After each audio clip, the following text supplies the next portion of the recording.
Yo, we back with another one, Blue is Our City, Manchester City fan channel. And you know I had to do it. I had to bring a second video of the day. And normally I don't do two videos, but yo, this is for all the haters. You know, the first part of this is going to be for all the haters that said Manchester City couldn't get over the hurdle. I mean, yo, we've had to endure so much banter over the last course of over the week. Not only from Leeds United fans, you know, talking bad about us, but all the other pundits out there, other teams saying, yo, this is that opportunity. They about to lose it. Dortmund got this wrapped up against them.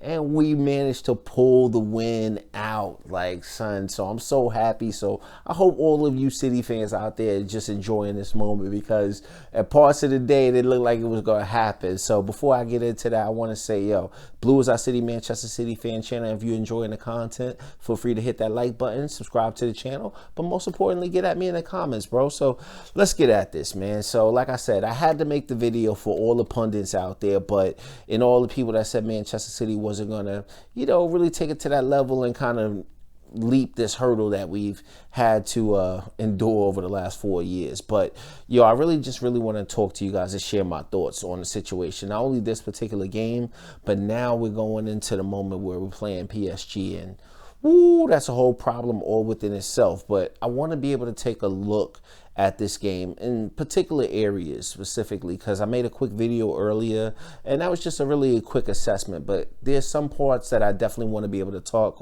on or expand upon, if you will. So the first part I want to say, and let me just kind of get this out the way, is, yo, we got to give credit where credit is due. And what I mean by that is City was a better team throughout the course of both legs.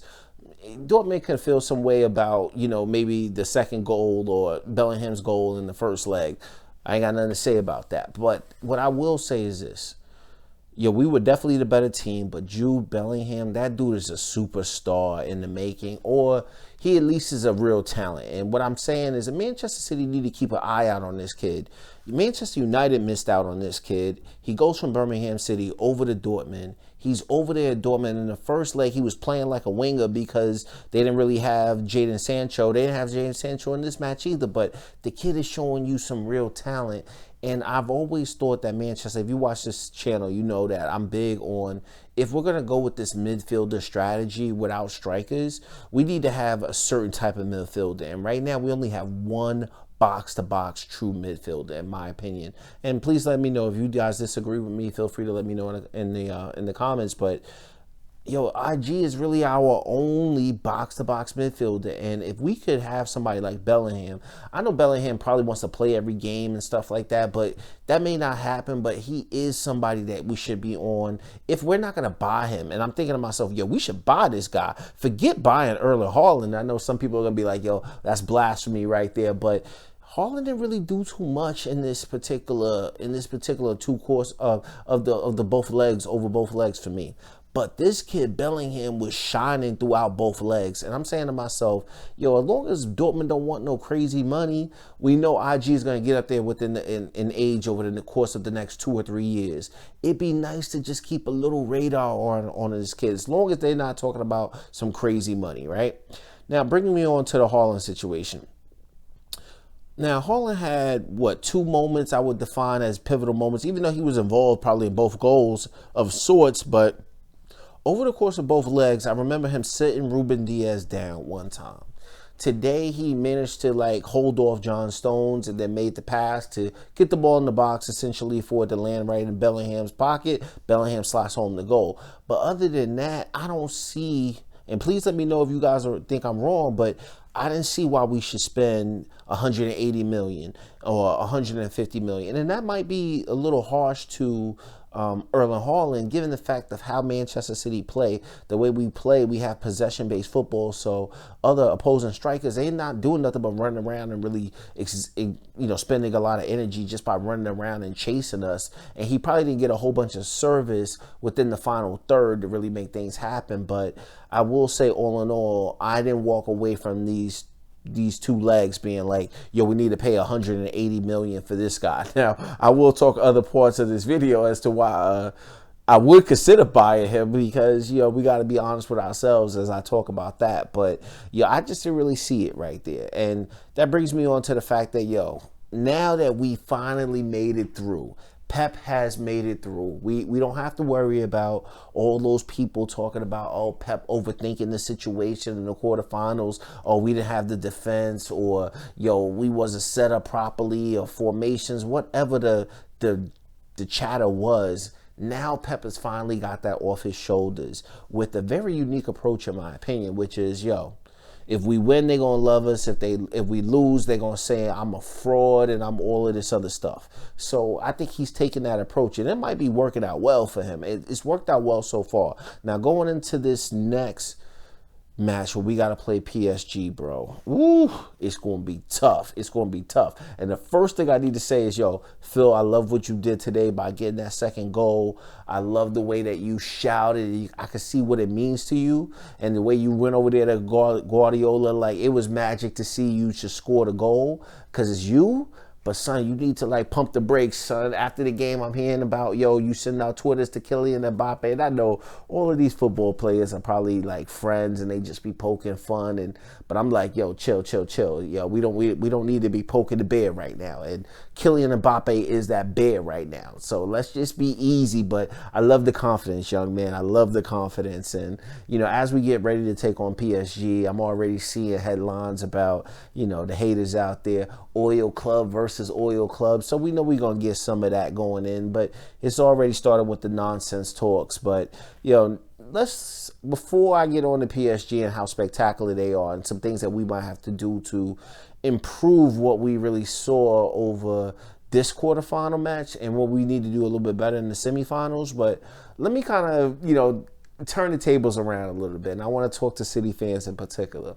So after the match, you know, I did my video, but I always like to go to other Manchester City fan channels and see how they respond to certain things. So I was scouring YouTube, and I found a bunch of other Manchester City fan channels, and I urge you to do this too. If you got the time, yo, just take a peek at what these other live streamers were looking at.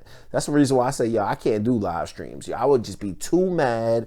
I don't have patience for it. But, yo, from minute 15 on to minute 53, if you can watch other Manchester City fan channels, yo, everybody was erupting. And I ain't gonna lie, yo, I know it's a lot of cool cats that watch this channel. Y'all are never worried about anything. But, yo, my heart was beating mad fast, bro, because honestly, that first half was trash. I don't care what nobody says, bro. That first half was awful from Manchester City. It was slow.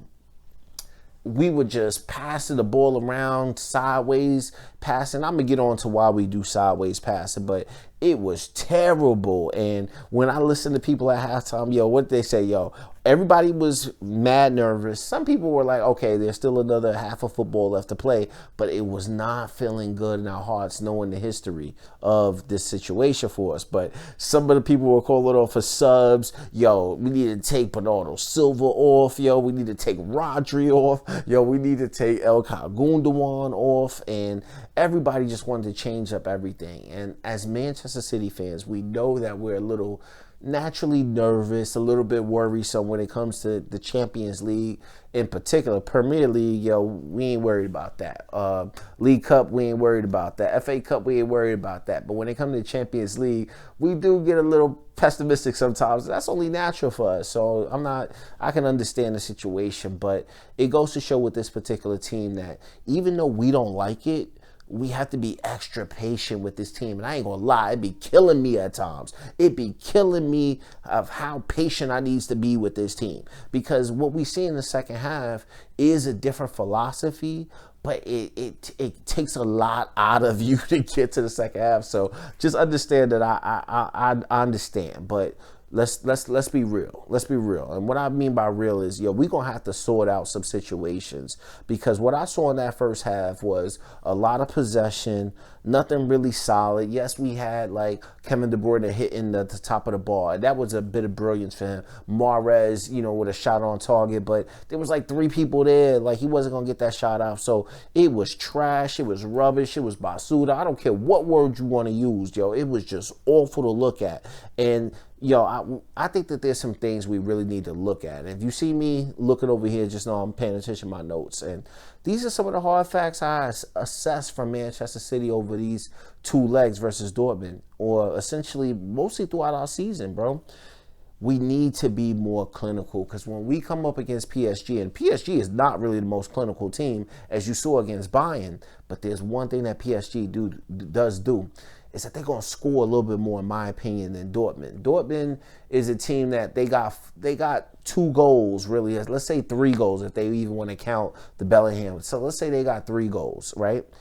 I'm going to really go with 2 in this case, but they got 2 goals, right? PSG is capable of scoring 3 and 4 goals, man. So we need to be clinical in the sense that, yes, we create opportunities, we create chances, but it don't mean anything if we not burying those chances, because we going up against a team that can score 3 or 4 goals. And if they can score 3 or 4 goals, we need to get like 4 or 5. And we tend to play a style of football now that gets you like 2, 3. I can't remember the last time we did 5, man. And it might have happened fairly recently, you know what I'm saying? But it just don't really be feeling like that sometimes with Manchester City because of the way we play. We tend to, as City fans, remember like these 2-1 wins or these 2-0 wins, because this team, in my opinion, is just not firing as much as the Centurion team as far as offensively, right? So I just think we need to be more clinical, because if we're going to create these chances, we got to put them away if we want to progress. And when I talk about progression, I got to say this. I got to pause right here and say progression, because I've only asked for progression from this team, and essentially the team has progressed. We progressed under Pep Guardiola and made it to where Pellegrini took us in the semifinals. So I just did not want to lose in the quarterfinal. Again, we definitely have done that. I'm not saying mission is over, but for me, I ain't gonna lie, yo, I got to keep it all the way real. I wanted progression from this team, and I got it. But, yo, if we're going to keep advancing, bro, we got to be more clinical. Pardon me there. All right. Another thing, too, is that it's so frustrating watching this team sometimes, especially in first halves or moments where we need to be more patient, because what happens is that the team, the way that we move around with our players and the fluid system that we have, we can have 2 players occupying wings, overlaps coming, but there's so many times to where nobody is in the box, man. So even if you do shoot from long range and it just happens to bounce in front of somebody, not like this happens that much, but we need to have somebody in the box, somebody that can just pounce on something, or somebody that's just there for a physical presence. And I know we going with the false 9 thing, but I don't care if it's false 9 or we playing Gabriel Jesus or whoever we playing.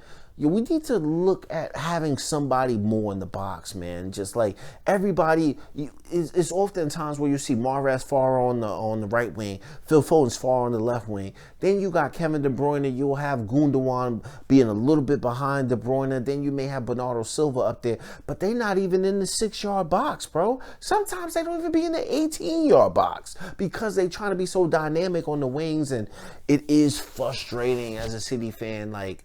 Especially what I'm talking about watching other YouTube channels, is one thing that everybody has in common of watching, especially from the 15th minute on to the 55th minute of this game. There's so many opportunities that we could possibly have if we have somebody in the box, but you talk about being clinical. You still need to have somebody in the box in order to take on a shot that's a reasonable distance, 6 yards, 10 yards out, for you to even have a chance to be clinical. So we can't be clinical if we 30 yards out from the box all the time. And that is one of the mere frustrations. But however we choose to do it, I don't care if it's false 9 or we playing with Jesus or whoever. Somebody needs to be in the box doing something. That is one of the main frustrations. But these are light frustrations because keep in mind we did win. So let's just keep that in mind too. All right. We got to work out the whole Kevin De Bruyne and IG thing. And what I mean by that is I'm not one of these people that subscribe to the theory that they can't play well together or they can't play together.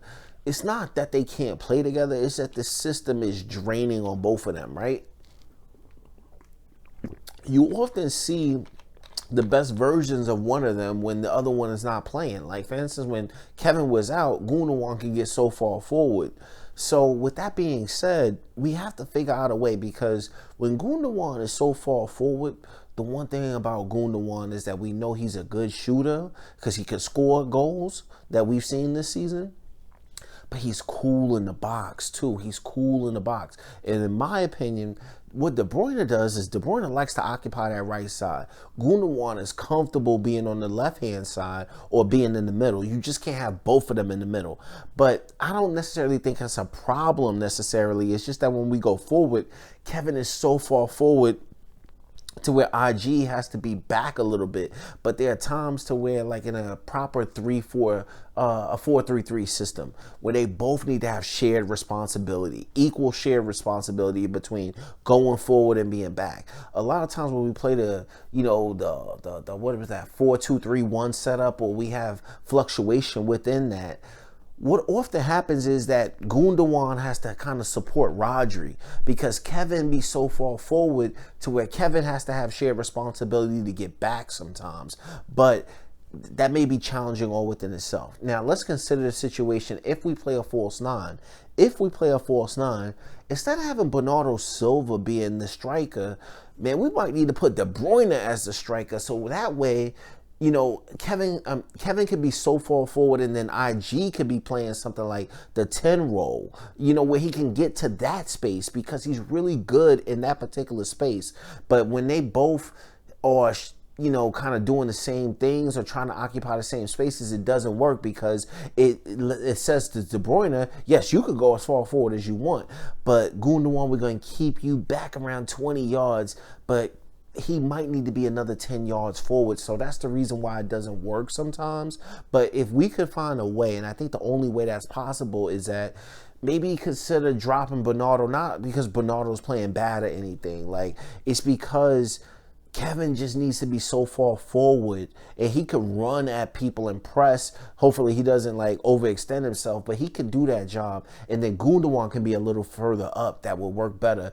If you just have, Bernardo, there's points in this game where Bernardo had to be so far forward, then Bernardo had to have responsibility of getting back. I thought Kevin should have dropped back sometimes. So at some point, either Kevin has to drop back and kind of support, or if Kevin needs to be so far forward and that's going to be the game plan, consider him playing him as a striker, So working out that way. Another thing we need to do is we need to look at maybe speeding up our counterattacks.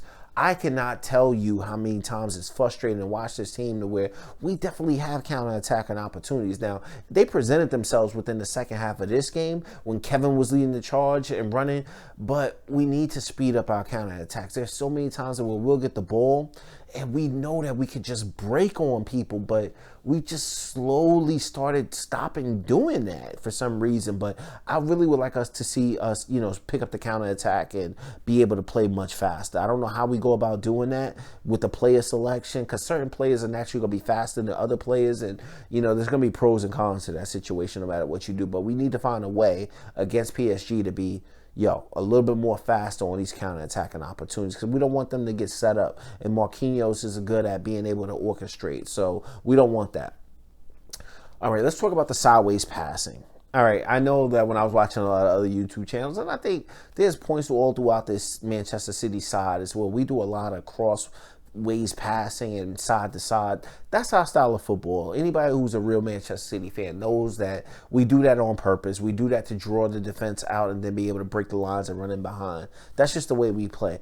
But sometimes it can be frustrating when we go side to side and we're going side to side with no real intent to get the ball forward, or we're going side to side with seeming like a complacent style of play. For instance, after Emre Can makes the penalty, happen, and it was a clear-cut penalty to me. And plus, I'm a City fan, so what am I gonna say? But obviously after we knocked it in, but from the 55th minute on until Phil Foden scores his goal, there was points in there that probably around in the 60s to where it just looked, we looked lethargic. We looked like we were just trying to hold on to the lead, and it got a little worrisome for me. And I'm like, hold on. If these guys score from anything, it's pack your bags, bye-bye. You know what I mean? So we need to be pressing on a little bit harder. And I know that we need to be patient as Manchester City fans, but the team be kind of lulling not only the opponents to sleep, but I think in the team's mind, it sets in this sense of complacency where we're just going to pass the ball sideways, back-to-back, retain possession,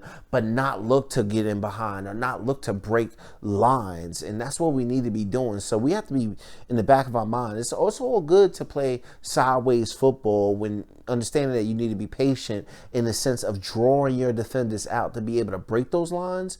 But until Phil Foden scored that goal, like I said, it looked like we were really complacent. And oftentimes when you watch Guardiola this year, he always does this on the sideline. Especially you'll see it in the Premier League. He always does this. He does this to say, yo, we need to speed up not only the play, but the brains, the way that we're passing, the runs that we're making, because sometimes we do look a little lethargic there. So that's just my thing. It's not a complaint, but that's just something I wanted to touch upon.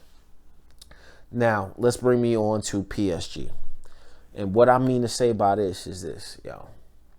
I've always been an advocate of, I definitely said I want Haaland and we need a striker. But if you watch my other video that I did when I was talking about transfers, Haaland is nice, but Mbappe's a whole nother thing. And he presents so many different problems.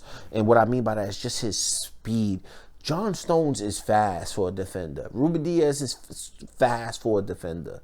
But Kylian Mbappe, if you look at the way that they played against Bayern, we know that Bayern likes to play a high line. We essentially play a high line too, but not that super ultra high line that we used to play before that a Bayern is still playing. But you saw many times he was getting in behind that defense and he was living offside. But if he gets one of those opportunities with us, it could be a nightmare situation. And he's also the type of player who's so dynamic that we don't even want him to build confidence, bro. We might have to be really strategic about how we approach this match. And what I mean by that, we need to accumulate fouls. We need a way to accumulate fouls because there's no way in hell we should be letting this guy, or even before I get on the Neymar, just be able to run in spaces. It might be tactical foul situation, especially in the first leg. So, Pep, you can't be afraid to do things that you need to do because I'm telling you, bro, there's all types of things we should consider when we're playing against Mbappe, somebody who we do not want to get any type of confidence. And the reason why I'm saying that too is Kylian Mbappe as a player, he's very dangerous when he gets confidence because he starts getting into positions, trying different shots, and then anything can happen. And we all know that him, Neymar, and even Di Maria, they can get their flair on at players. Neymar's going to be doing his situation, which brings me on to Neymar. Neymar's a phenomenal talent, bro. Like, I'm already watching. I'm over here in the States. I don't know where you guys are watching, but I'm over here in the States, and the pundits right after was like, yo, who's better? Would you want Neymar? Would you want KDB? I'm like, bro, now we talking that because I love Kevin. I love Kevin. It's Kevin all day for me, but I ain't about to sit up here and just be taking a dump all over Neymar. Yes, I can't stand the man's theatrics, but the man can definitely create opportunities, and he's looking like an ill creator this year. The way he's breaking lines, making passes, left foot, right foot, and him playing that 10 position that they got him playing at right now, bro, Pep, you got to do whatever you got to do. And don't be shocked, Pep, you have my blessing. I know you don't need my blessing. Let me be easy there. But I'm just saying, bro, don't be afraid to throw Rodri and Ferner out there. Man, mark his ass. You gotta do what you gotta do, player. Just, throw them both out there if you have to. Because one thing we know, Ferner is not gonna let him turn. He might be like, yo, you my Brazilian brethren, but bro, nah, bro, I'm not going to let you run into space like that. We can't be letting this guy run into space. Like the times that Jude Bellingham had the ball and we can't be letting Neymar have that. So we really got to do something about Neymar and Mbappe. And then Di Maria was also doing his thing. So it'd be very interesting to see how we deal with them. But we know we are going up against a world-class team that made it to the final last year. Didn't win it, but when you talk about Mbappe and you talk about Neymar, you are talking about sensational talents. And I'm eager to see this match. I really am. Like, I don't really want to face them, you know what I mean? But, it is what it is at this point. And if you're going to win, bro, you got to play the best teams. And these are two phenomenal talents. And it's going to be a hell of a match. But either way, City go through. The other thing I want to talk about, too, as far as PSG, is Pochettino. And this is the reason why we got to think about this. Remember back when we played Tottenham, right? Remember back in that first leg, though, the first leg, it was an ultra defensive type of match, essentially. You know what I mean? Like, the second leg was the one that had all the goals, but it was 1-0 to Tottenham, and I think Son scored the goal. And if you look at PSG right now, they about some counter-attacking opportunities. Against Bayern, everything that they did was basically on the counter-attack. Now, they might have gotten some nice positions, but they was just living on the counter-attack. And I don't think Pochettino's going to be afraid to do that because he's seen how that can work for himself previously when he was at Tottenham. Granted, we are a different team and he's coaching a different team, but he's going to know how to deal with this and come from a defensive standpoint. And I think Guardiola needs to think that way too.